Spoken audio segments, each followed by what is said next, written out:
युग परिवर्तक परम संत बाबा जय गुरुदेव जी महाराज, इनके चरणों में अरबों खरबों प्रणाम।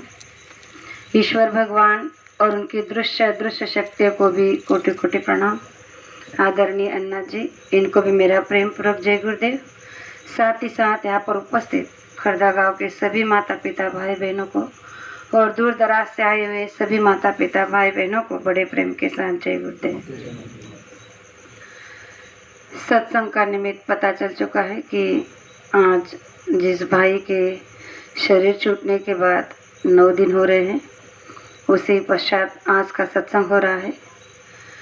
तो गुरु महाराज की असीम दया उस आत्मा को मिल रही है कि आज के दिन उन्हें भी सत्संग का लाभ मिल रहा है। क्योंकि कई बार अन्ना जी ने सत्संग में जिक्र किया है कि 11 दिन तक जीवात्मा घर के अगल बगल में रहती है और इसी दौरान अगर सत्संग का कोई कार्यक्रम रखा जाता है तो उस आत्मा को भी सुनने का मौका मिलता है। तो आखिरी बार उस जीवात्मा को भी सत्संग मिल रहा है। ये उसके लिए भी और आज हमारे लिए भी बड़ा ही सौभाग्य का दिन है कि उनकी वजह से हमें भी गुरु वचनों को सुनने का मौका मिल रहा है। तो गुरु के वचन जीवन में जब कहीं भी, जहाँ कहीं भी, जिस किसी भी वक्ता के द्वारा सुनाई जाए या सुनने को मिले तो हमारा परम सौभाग्य समझना चाहिए। क्योंकि यहाँ पर खड़े होकर कोई भी वक्ता जो बोलता है वो अपनी तरफ से कुछ नहीं बोलता है। जो भी गुरु की दया होती है, गुरु महाराज का आशीर्वाद उन्हें मिलता है, जो प्रेरणा उन्हें मिलती है, उन्हीं की बदौलत वो यहाँ पर कुछ भी बातें रखते हैं। तो ये हर समय हम आप लोगों को ध्यान में रखना है कि गुरु की दया हो रही है, इसीलिए सत्संग हो रहा है और इसीलिए हम आप यहाँ बैठकर सत्संग को सुन रहे हैं। तो हर समय में गुरु महाराज बताते हैं कि गुरु की कृपा होती है लेकिन आप समझ नहीं पाते हो। और हम है कि संसार में संसारी जो रहते रहते इन बातों को समझ नहीं पाते हैं कि गुरु की दया कैसी है, जो हमें समझ नहीं आती। कई बार ऐसा होता है कि हम गुरु दया का अनुभव ले भी लेते हैं, उस बात को समझ भी लेते हैं, लेकिन फिर भी पता नहीं कैसे कि भ्रम में आ जाते हैं और उस दया को समझ नहीं पाते हैं।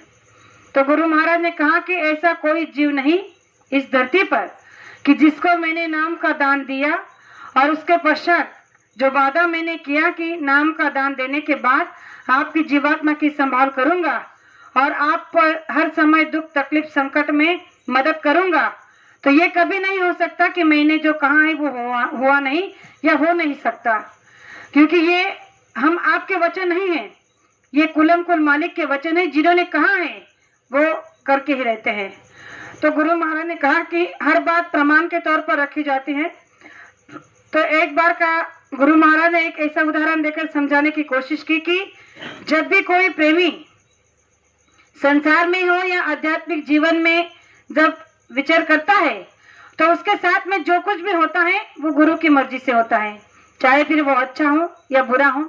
अगर अच्छा हो रहा है तो ये समझ लेना चाहिए कि हमारे साथ अच्छा होने वाला था, इसीलिए गुरु साथ में है तो और अच्छा हो रहा है। लेकिन अगर कुछ बुरा हो रहा होता है तो ये भी समझ लेना चाहिए कि कुछ और ज्यादा बुरा होने वाला होता है, लेकिन गुरु महाराज ने थोड़े में इसको निपटा दिया, यानी कि सूली का कांटा करा दिया। तो इसमें भी गुरु की दया है। तो गुरु महाराज ने कहा कि जब इन छोटे छोटे बातों को आप समझने लगोगे तो आपको अध्यात्म समझ में आने लगेगा, सत्संग समझ में आने लगेगा। तो इस पर एक छोटा सा प्रमाण गुरु महाराज ने बताया कि मैं तुम्हारी किस तरह से और कैसे ध्यान रखता हूँ। तो एक बार एक बुजुर्ग ऐसे ही नदी के किनारे टहल रहे थे। तो टहलते टहलते उन्होंने अचानक एक दृश्य देखा कि एक सतह से एक कछुआ निकला और नदी के किनारे आया। तो इन्होंने देखा कि ये कछुआ कहाँ जा रहा है, तो उसके पीछे पीछे जाने लगे। तो जैसे ही वो कछुआ नदी के किनारे आया तो उस कछुए ने वह अपनी गति को रोक लिया और उसने उस बुजुर्ग ने एक दृश्य और देखा कि जैसे ही कछुए ने अपनी गति को वहां रोका तो एक बिच्छू अपने बिल से निकला और उस कछुए के पीठ पर बैठ गया। अब जब उसने ये दृश्य देखा तो बड़ा अचंभित हुआ, सोचने लगा कि ये कैसा दृश्य है। एक जहरीला बिच्छू एक कछुए के पीठ पर बैठ गया और जैसे ही वो कछुए के पीठ पर बिच्छू बैठता है तो बैठने के बाद तुरंत कछुआ पानी में तैरने लगता है। तो उस बुजुर्ग ने देखा कि कोई तो बात है, ये कछुआ इतनी दूर से आया, फिर इस बिच्छू को अपने पीठ पे बिठाया और अब पानी में तैरते हुए से इस किनारे से उस किनारे ले जा रहा है। इसका मतलब कोई तो राज है, तो मुझे जाकर देखना चाहिए कि आखिर में ये चल कहाँ रहा है और ये जा कहाँ रहे हैं। तो वो भी उनके पीछे तैरते हुए उस नदी को पार करते हुए जा रहा था। अब उनके पीछे पीछे गया। जैसे ही नदी का उस किनारा आया तो कछुआ उस किनारे जैसे ही पहुंचा तो रुक गया और बिच्छू उसके पीठ से उतरकर एकदम तीव्र गति से जो है अपने गति में दिशा में चलने लगा। अब इस बुजुर्ग ने देखा कि ये कछुआ इस बिच्छू को यहाँ छोड़ने के लिए आया था। ये तो समझ में आ गया, लेकिन आखिर में ये बिच्छू जा कर रहा है इतनी तेजी से, तो जाकर देखता हूँ कि ये कहाँ जा रहा है। तो उसके पीछे पीछे, उस बिच्छू के पीछे पीछे वो बुजुर्ग जाने लगे। तो जाकर देखते हैं कि थोड़ी दूर पर एक लड़का अपने गुरु की याद में, यानी कि अपने गुरु की याद में वहां ध्यान भजन करने के लिए, सिजदा करने के लिए वहां बैठा हुआ था। तो जैसे उसने देखा उस बुजुर्ग ने, तो उसे लगा कि ये बिच्छू इसे काटने के लिए आया है।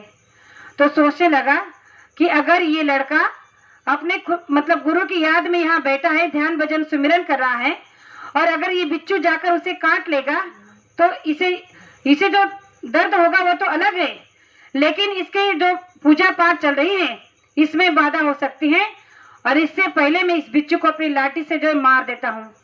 जैसे उसने अपने कदम को उस बिच्छू की तरफ बढ़ाए तो उसने एक और अचंभ देखा कि दूसरी तरफ एक बहुत बड़ा विशाल सर्प उस लड़के के साइड में खड़ा है, जो कुछ ही पल की दूरी पर है और उस लड़के को डसने वाला है।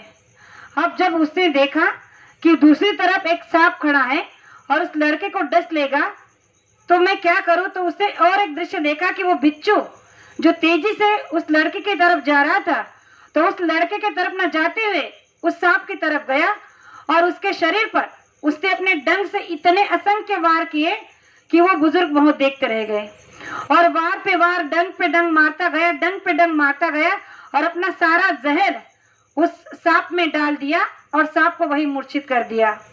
अब जैसे ही सांप उस बिच्छू के विष से मूर्छित हो गया, वहीं पे गिर गया और बिच्छू जो है अपनी दिशा से चला गया। अब ये दृश्य उस बुजुर्ग ने देखा तो बड़ा ही आश्चर्यचकित हो गया। सोचने लगा कि देखो कितना विशाल हृदय है इस बिच्छू का, जो इतने दूर से इस कछुए के पीठ पर बैठकर इस लड़के को बचाने के लिए आया, और मुझे लगा कि इस लड़के को काट लेगा, लेकिन इसने तो इस लड़के की जान बचा दी। और जब ये दृश्य सारा खत्म हुआ तो उस लड़के ने जब अपनी आंखें खोली तो उसने उस बुजुर्ग को अपने आंखों के सामने पाया। तो उन्होंने कहा कि आप कौन? तो उसने कहा कि भाई, मैंने जो आज दृश्य देखा वो तुम्हें बता नहीं सकता। तो उस लड़के ने कहा कि आपने क्या देखा? कहा कि देखो तुम्हारे उस तरफ क्या है। उसने देखा कि एक बहुत बड़ा सर्प वहां मूर्छित अवस्था में गिरा पड़ा है, जो खून से लहूलुहान है। तो उसने कहा कि ये क्या हुआ, इसे किसने मारा? तो उसने कहा कि इसे मैंने नहीं, एक बिच्छू ने मारा है। उसने कहा कैसे? तो वो सारा जो वाकया उसने देखा था वो सारा उस लड़के को बताया कि देखो, जब तुम अपने गुरु की याद में यहाँ पर भजन में बैठे थे तो ये बिच्छू एक कछुए के पीठ पर सवार होकर नदी के उस पार से इस पार आया और तुम्हारी जान बचा ली। इस सांप को उसने लहूलुहान कर दिया और तुम्हारी जान बचाकर चला गया। जब ये दृश्य उस लड़के ने देखा तो अपने आंखों से आंसू बह रहे थे। अपने गुरु को याद कर रहा था और आंखें बंद कर कर जब उसने अपने गुरु को याद किया तो गुरु ने उसे अंतर्ध्यान होकर बताया कि तू क्यों रो रहा है, तुझे क्या लग रहा है कि मैं तेरी रक्षा नहीं कर सकता?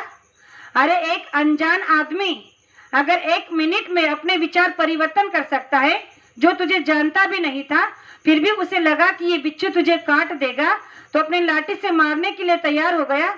लेकिन जो तुझे मारने के लिए एक अनजान आदमी तैयार हो सकता है, एक निर्जीव बिच्छू, एक बेजुबान बिच्छू तुम्हें बचाने के लिए एक कछुए के पीठ पर आ सकता है, यानी कि कछुआ, एक बिच्छू, एक अनजान आदमी तुम्हें बचाने के लिए यहाँ तक आ सकता है, तो क्या मैं तुम्हारी रक्षा नहीं कर सकता? और ये सो जब तुमने देखा या सुना, ये अपने आप नहीं हुआ, ये मेरे ही कारण हुआ है, क्योंकि मैंने जो कछुए को सद्बुद्धि दी उसके कारण वो बिच्छू को सद्बुद्धि दी।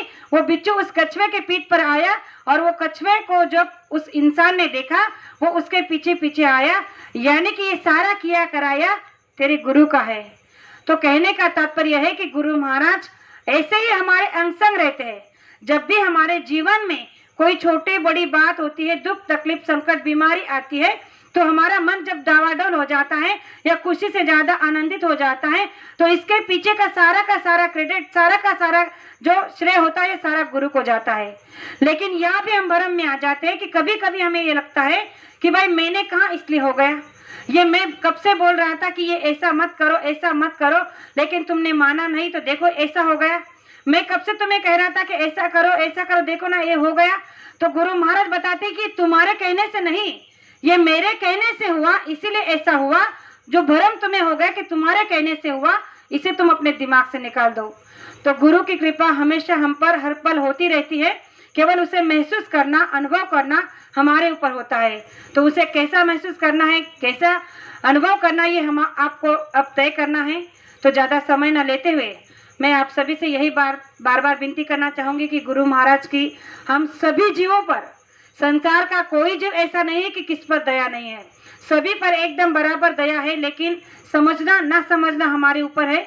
तो हमें गुरु की दया को लेते रहना चाहिए, समझते रहना चाहिए, और जो भी हमारे संसार में होता है, उतार चढ़ाव जो भी है, उसे सह लेना चाहिए, क्योंकि यही हमारे जीवन का एक सच्चा एक अंग है कि जो सुख और दुख दोनों हमारे साथ में जुड़े हैं। तो इसमें चलते हुए संसार को भी और परमात्मा को भी करना है, ताकि गुरु महाराज ने कहा है कि संसार में आए हो तो दुख तकलीफ तो साथ में रहेगी, क्योंकि कर्मों का देश है, और कर्म आपने जो जो भी किए हैं उसका भुगतान तो आपको यहाँ पे करना ही होगा। इसलिए कर्मों को समझते हुए किसे और किस तरीके से करना है, ये समझते हुए अगर हम ये इस बात समझ लेंगे तो इसमें बहुत बड़ी समझदारी है। तो मैंने अभी आपके सामने जो 2 बातें रखी, हो सकता हो कहने में एक आध शब्द ऐसा निकल गया हो जो नहीं कहना चाहिए था, तो आपकी छोटी बेटी समझकर माफ करना, ऐसे आशा करती हूँ। और मेरे 2 शब्द को